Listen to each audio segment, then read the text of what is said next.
할렐루야. 오늘도 교회 인문학 강의 세 번째 시간을 여러분과 나누도록 하겠습니다.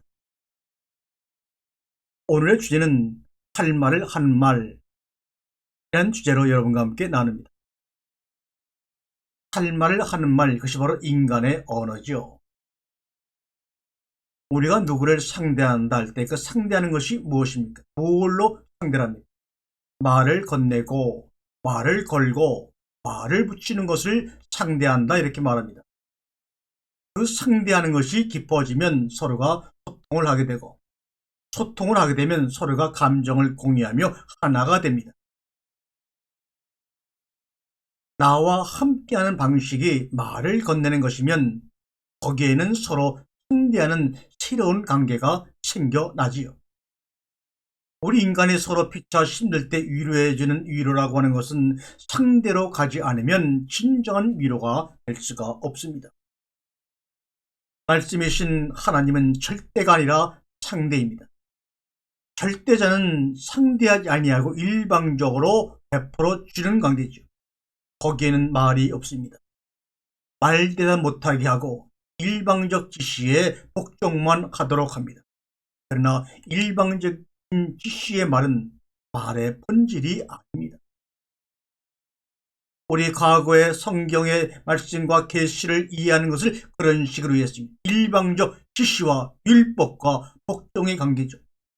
그래서 복종을 잘하게 되면 하나님이 우리에게 무한한 기도의 응답으로 베풀어 주신다고 믿어왔습니다. 그래서 말 잘 듣는 것이 신앙에서나 인생에서도 덕목이었습니다. 그러나 기독교에서 말씀이신 하나님은 인간을 상대하시는 하나님입니다. 기독교는 성부 하나님에게서 절대자의 모습을 보고 성자 예수님에게서는 상대하는 하나님을 보는 종교입니다. 절대자 하나님의 관점에서 보면 하나님의 얼굴을 본 자는 다 죽는다고 하나님 스스로가 모세에게 선언했습니다. 하나님은 사람의 상대가 아니기 때문에 그렇게 말씀하셨습니다. 그런데 그리스도를 성자를 하나님으로 믿는데 기독교의 특징이 있다면 기독교인의 신간에는 기본적으로 상대하시는 하나님이 깔려 있다는 말이죠. 그래서 사람은 하나님의 상대다.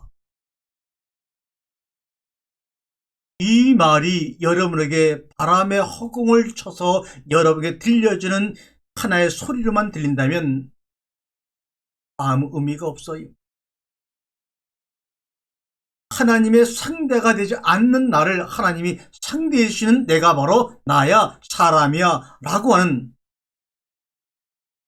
하나님의 떨림을 통해서 우리에게 소리가 들려올 때 우리에게는 온몸으로 반응하는 울림이 있어야 합니다. 기독교의 조직신학에 보게 되면, 그 인간관에 보게 되면 인간은 죄인이므로 하나님의 상대가 안 되지만 말을 건네는 하나님의 은총으로 하나님의 상대가 됩니다. 상대가 안 되는 나를 상대해 주시는 하나님의 은총은 일방적으로 무엇을 베풀어 주는 것보다는 상대가 안 되는 나를 상대해 주시는데 하나님의 은혜와 은총이 있는 것입니다. 거기서 인간이 큰 것입니다. 인간이 크다고 하는 것입니다. 인간을 왜 만물의 영장이라고 합니까? 어떤 만물보다 모든 것이 뛰어나서 그런 것이 아닙니다. 전혀 상대가 안 되는 나를 상대해 주시는 하나님이 전지하시고 전능하시고 이 온 우주 만물을 창조하신 분이시기 때문에 그런 분이 나를 상대함으로 내가 크다고 하는 것입니다. 내가 만물의 영장이라고 감히 우리가 얘기를 하고 있는 것입니다. 크신 하나님이 나를 상대해주면 나도 커지는 것입니다. 그래서 고뇌지 시대 윗사람들은 아래 것들을 상대하지 않았어요. 상대는 서로 대하는 것이므로 마주하는 것입니다. 마주하는 것은 맞서는 것이 될 수도 있으므로 하나님의 절대성이 파괴될 수도 있겠죠. 더군다나 상대하면 하나님의 상대방의 영향을 입지 않겠습니까? 거리를 두고 베풀기만 하면 영향을 받지 않는데 상대하면 상대 고통이, 상대 죄성이 그대로 전달이 됩니다. 인간을 상대하시는 하나님은 인간의 고통이 하나님의 고통으로 가감없이 전달해 옵니다. 영향을 주되 영향을 입어서는 아니 되는 하나님이 인간의 상대 영향을 받습니다. 그러한 하나님의 수동성에 하나님의 순환의 고난의 힘이 있습니다. 그것이 하나님의 사랑의 모습이죠. 다시 말해서 말씀이신 하나님은 그 수동적 주체성을 통해 인간을 주체로 만듭니다. 상대한다고 하는 것은 하나님과 인간이 주체 대 주체 관계에서 서는 것을 가리키지요. 그런 점에서 성서의 신은 휴머니즘을 안고 있습니다. 내포하고 있습니다. 신의 죽음의 위기를 안고 있습니다.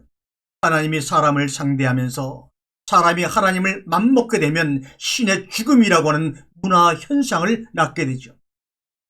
말씀이신 하나님은 무신의 위기를 안으면서도 인간을 끝까지 상대해 주시는 하나님이십니다.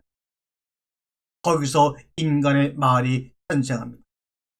내게 말을 붙이면 상대하는 하나님에 이끌려 사람은 드디어 입을 엽니다. 그래서 하는 말은 거기서 탄생했습니다. 인간이 말을 하기 전에 하나님이 우리에게 말을 붙이시고 바로 그 말씀과 짝을 이루어 사람은 말하는 존재가 되었습니다.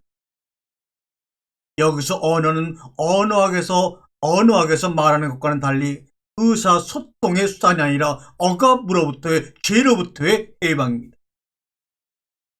말을 건네시는 하나님에게 기대어 그의 품에 안기어 사람은 할 말을 합니다. 사람이 말을 한다고 하는 것은 할 말을 하는 것입니다. 할 말은 억압에서 생기지요. 400년의 종살의 억압에서 할 말이 생기는 것입니다.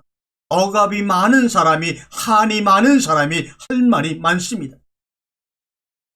그리고 인간은 이 세상에서 누구나 할 말이 많습니다. 내가 말을 하게 되면 책을 10권을 써도 남을 것이라는 말들을 정정합니다. 사람의 존재의 근거와 단절되어 있기 때문에, 그러한 삶을 살아왔기 때문에 할 말이 많고, 타자와의 관계가 단절되어 있었기 때문에 할 말이 많은 것입니다. 남편과 아내의 관계가 단절되어 있었기 때문에 할 말이 많고, 부모와 자식 간의 관계가 손상되었기 때문에 할 말이 많은 것입니다. 그 모든 것이 억압을 낳기 때문입니다. 단절되어 있다는 것 자체가 억압이고, 거기서 억울한 폭력 행사가 일어나므로 약자는, 고통받는 민중들은 할 말이 많은 것입니다. 그래서 만물과의 관계 회복을 바라는 마음이 그리움의 언어가 되어서 시를 낳기도 하고, 억눌림으로부터 해방되기를 바라는 마음이 따지는 언어가 되어서 과학적 언어가 되기도 합니다. 그 모든 것이 할 말을 하는 것입니다. 할 말을 하면서 인간은 당당해지며 주체가 됩니다. 그리고 그런 주체적인 관계는 정의를 만들어내고 공의를 만들어냅니다. 정의란 할 말을 하는 데서부터 출발하기 때문입니다. 위로의 하나님 또는 정의의 하나님은 정의를 폐하지 않습니다. 말 때문에 인간은 하나님의 형상입니다. 말을 건네시는 하나님을 닮아 사람은 타자에게 말을 붙이는 관계적 존재가 됩니다. 그리고 사람을 상대하시는 하나님을 닮아 사람은 서로 할 말을 하면서 타자를 상대합니다. 하나님의 형상은 그리스 철학에 따르면 누스, 곧 정신 또는 이성이라고도 하죠. 초대교회 교부들도 하나님의 형상을 그래서 이성에서 찾았습니다. 우리 조선시대 성리학에서도 우주의 이치가 모든 존재에게 다 공통적으로 들어있다고 함으로써 이가 기를 낳은 것처럼 해놓았지만, 다시 기질의 차이에 따라 신통망통할 수 있는 온전한 이를 갖고 있는 존재는 오직 인간뿐이라고 봄으로써 인간을 다른 존재보다 성리학에서도 높였습니다.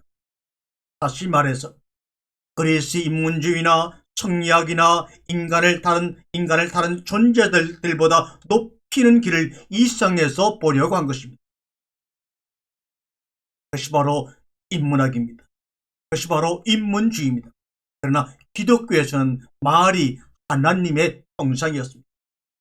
말 때문에 인간은 하나님의 말 상대로서 하나님의 상대가 됩니다. 말씀이신 하나님은 사람이 할 말을 다 하도록 이끌고 사람을 당당하게 만들어 주시고 인도하십니다. 그리고 세워 주십니다. 하나님과 인간의 관계, 그리고 인간과 인간의 관계가 주체 대 주체의 관계가 됩니다. 거기서 하나님은 말을 하는 분이 아니라 우리의 말을 듣는 분이 되십니다.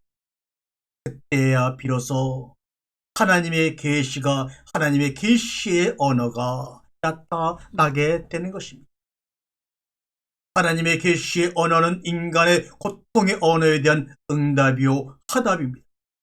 사람의 고통의 울부짖음 또는 사람이 할 말을 하는 말을 들으시면서 하나님은 말을 붙이는 말을 넘어서 비로소 우리에게 할 말을 하십니다. 할 말을 하는 인간의 말이 없이는 하나님의 계시도 없음을 여러분 분명히 깨달으시기를 바랍니다. 말이라고 하는 것은 뭡니까? 마주함과 맞이함을 말이라고 하는 것입니다. 그것은 마주하며 맞이함입니다. 그리고 마주하는 것은 맞이하는 것입니다.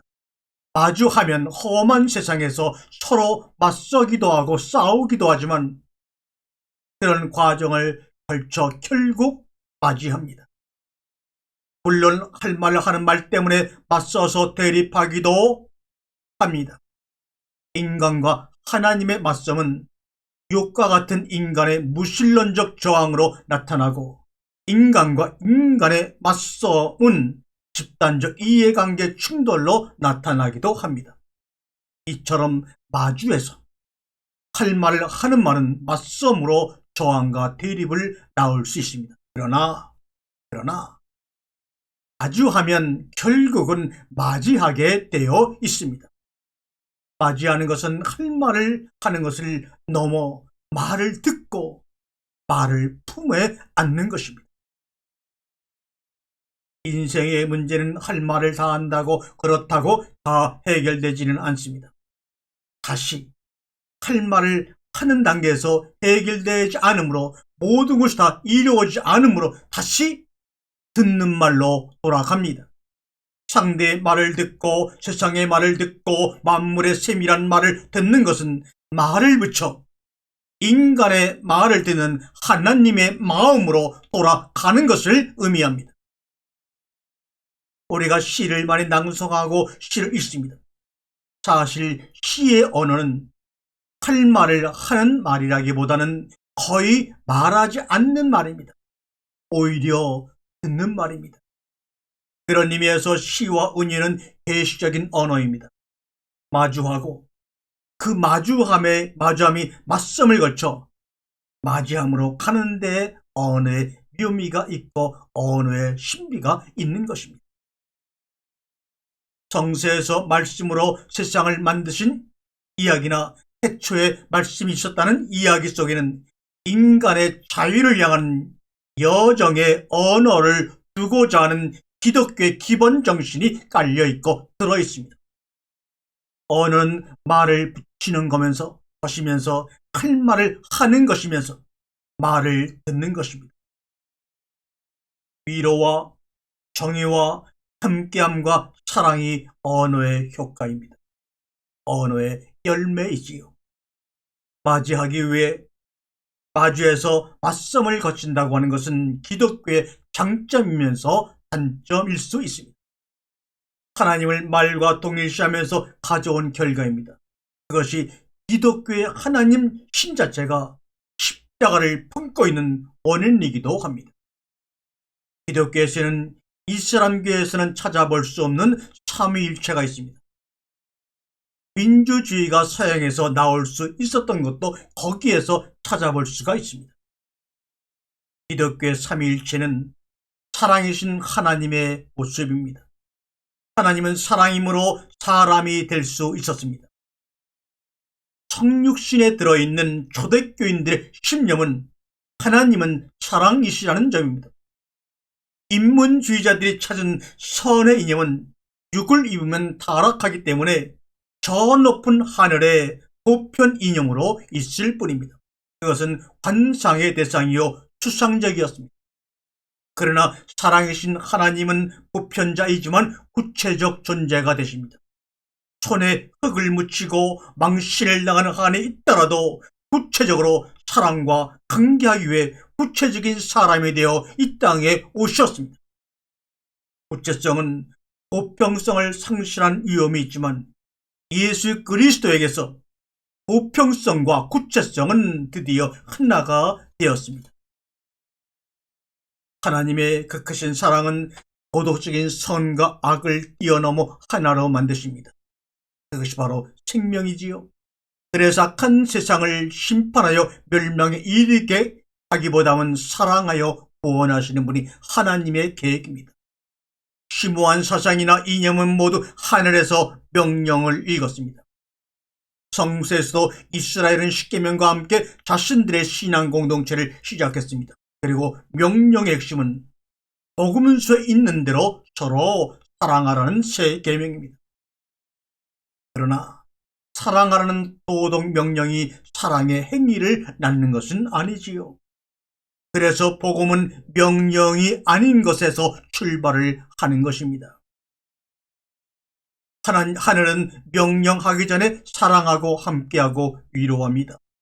그러한 사랑의 관계를 극적으로 나타내는 것이 하늘의 성육신이요 말씀의 성육신입니다. 이 땅에서 손에 흙을 묻히며 사람들과 관계하다가 희생양이 된 그리스도의 이야기이지요. 그리스도가 단 한 번 이 땅에 내재하여 관계한 하나님의 사건이라면 성령은 언제나 만물 안에서 만물과 더불어 하나님을 말하는 것입니다. 그처럼 삼위일체는 하나님이 세상과 관계하고 있는 것을 말씀하고 있는 것입니다. 성부가 초월자의 모습이라면 성자는 사람과 더불어 있는 하나님의 임재요 내재요, 성령은 만물 안에 있는 하나님의 내재와 함께하심을 가리키고 있습니다. 그처럼 삼위일체는 하나님과 세상과의 관계를 표현하기 위한 것입니다. 그것은 하나님을 선의 이념이 아니라 사랑으로 본 데서 비롯된 것입니다. 내부의 삼위일체 역시 하나님이 관계의 존재임을 말씀하고 있습니다. 내부의 삼위일체는 하나님 내부의 관계, 곧 성부와 성자와 성령 간의 관계를 말씀하고 있습니다. 하나님이 하나님 자신과 관계를 한다고 하는 것은 하나님이 선의 이념이 아니라 살아있는 존재임을 말씀하고 있는 것입니다. 우리 성자 하나님 예수님의 절기, 나의 하나님이여 나의 하나님이여 어찌하여 나를 버리시나이까? 이 독백은 성부와 성자의 거리를 나타내면서 동시에 둘의 관계를 나타냅니다. 하나님은 자신과 거리를 두고 관계하는데 그 거리는 세상을 품는 품이요, 그 관계는 세상과 관계하기 위한 관계입니다. 다시 말해서 성부와 성자 사이로 세상이 구원되고 성령과의 사이로 온 세상이 유지되고 운행되는 것입니다. 우리가 코로나19로부터 정말 전염되는 것을 방지하기 위해 건강의 거리를 유지하자고 하는 것처럼 말입니다. 삼위 사이의 거리는 하나님이 세상을 창조하고 사람과 관계하여 하나님이 스스로 고통을 당하면서도 세상을 창조하기 위한 창조적 거리가 되는 것입니다. 아멘, 아멘.